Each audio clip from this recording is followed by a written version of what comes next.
May pag-asa pa bang magkabalikan ang dalawang taong nagkahiwalay na? So kung gusto mo malaman, panoorin mo tong video na ito. Pero bago yan, nakikita ko hindi pa kita subscribers, mag-subscribe ka na po muna. Maraming salamat. God bless po. So this video, babasa po tayo ng isang liham. Sabi niya po sa akin, pwede mo ba i-vlog? Kasi iniwan ako ng girlfriend ko. Kasi nakita niya na pinabayaan ko siya. Kasi sa loob ng 10 years lahat, ibinigay ko ng makakaya ko. Pero ayaw niya pa rin magpatira sa ek-ek niya. Ayaw niya magpasal. Dumating yung panahon na nawala talaga ako ng gana sa kanya. Naramdaman niya yon.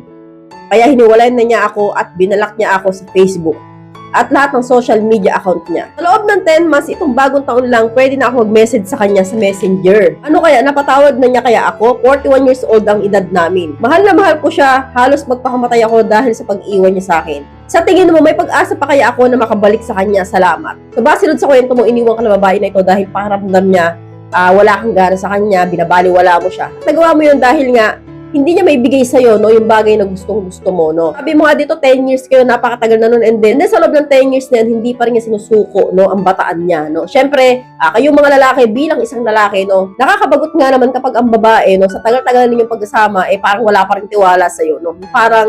Yung parang ayaw pa rin ibigay sa'yo, yung siyempre, no, minsan sa relasyon po talaga, kailangan po yan, lalo na kung may katagalan na relasyon, no.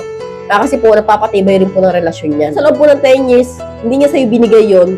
So, normal lang bilang isang lalaki, mawalan ka ng gana. At yun nga, parang mawalan ka ng interest sa kanya, no? Iintindihan ko yung side mo kung bakit nagawa mo yon, no? At eto naman tong babae nito, nag-decide na iwanan ka dahil nga, napapansin niya parang wala ka ng gana sa kanya. Normal din yun maging reaction ng babae na ito, no? Bilang isang babae, syempre, no? Masakit din sa amin kapag po kami ay binabaliwala ng isang lalaki. So, nakikita ulit na rason kung bakit hindi masuko itong bataan sa'yo dahil po siguro, hindi po ganun kalalim yung pagmamahal niya sa'yo o kaya po wala siyang tiwala sa'yo. Baka meron siyang agam-agam na baka lokohin mo siya.